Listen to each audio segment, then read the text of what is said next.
Got the kick away though and finds Franklin. Papley's got Franklin. Legendary Swans star Buddy Franklin copping it from Collingwood fans. The latest in a long line of AFL booing. It left the Swans coach baffled. I don't know why they would. Why are they building? And the opposition at odds with their own fans. No, we just don't boo. Collingwood great Nathan Buckley offering an unmistakable serve to Pies fans. At best, it was a begrudging acknowledgement of the sustained brilliance Franklin has brought against Collingwood, and at worst, ignorance and bigotry. Collingwood did release a statement apologising to the Swans and Buddy Franklin, saying, "We hope the next time we get the chance to witness a champion of the game, we treat them with respect." While booing is a massive part of the sporting ritual, it's hard to ignore the history of fans taking it too far. Francis speaking offside. It is the Collingwood faithful who recently started the repeated heckling of Port Adelaide young gun Jason Horne-Francis, prompting a heated defence from his coach. Some people who put pressure on kids in this game need to have a good hard look at themselves. And Collingwood does love booing. Listen to the crowd.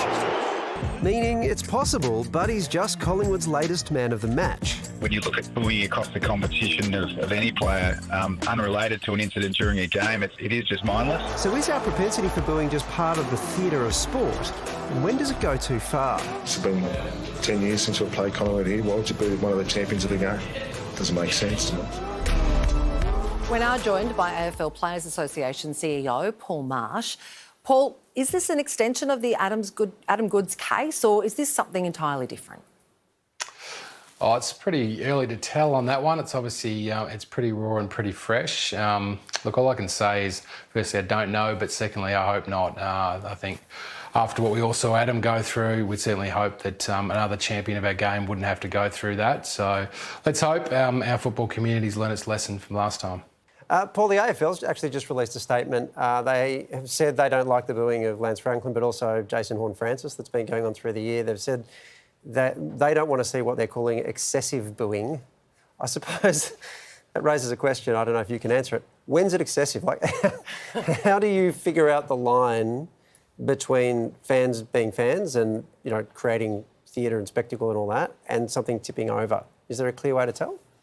Oh, look, I don't know. It's probably a question for the AFL, given it's their statement. But I think, you know, there is a difference between, you know, booing as much as we'd like to see it out of the game for, you know, a moment in time versus every time a player goes near or picks up the ball. So perhaps that's what they're referring to.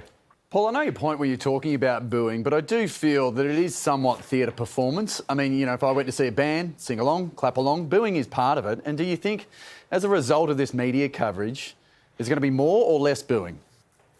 Yeah, I mean, that's a fair question and something that we weigh up before jumping into an issue like this, because the last thing we want is to encourage it to continue and to encourage more of it.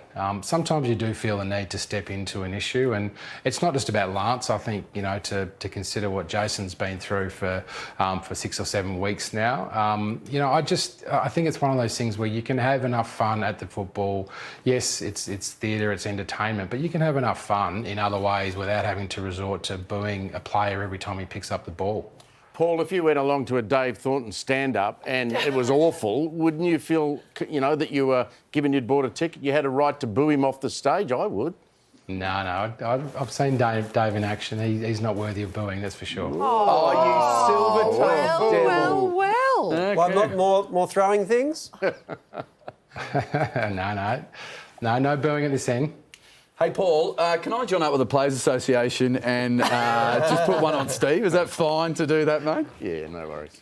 Yeah, let's talk off. We'll talk off camera. All right, Paul, thanks so much for your time tonight. Thanks, guys.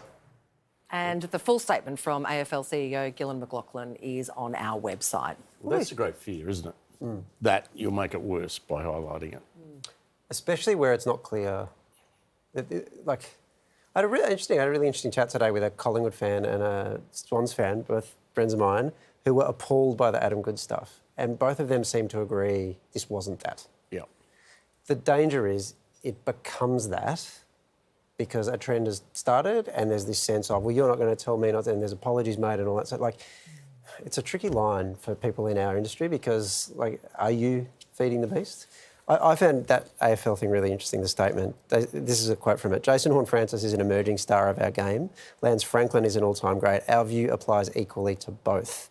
In fact, no player should be targeted in that way. So that's the AFL not being prepared to call it as a racism thing. They're trying to find some other category to put this in that's excessive. I don't know exactly what it is. It's going to take on a life of its own. Yeah. And I'm just going to put out a statement after this show about the bullying that I got from the panel during this break. And I don't appreciate that my character has been smeared on Channel 10. So you'll be hearing from my lawyers. I'll just make the comment that truth is a defence to defamation.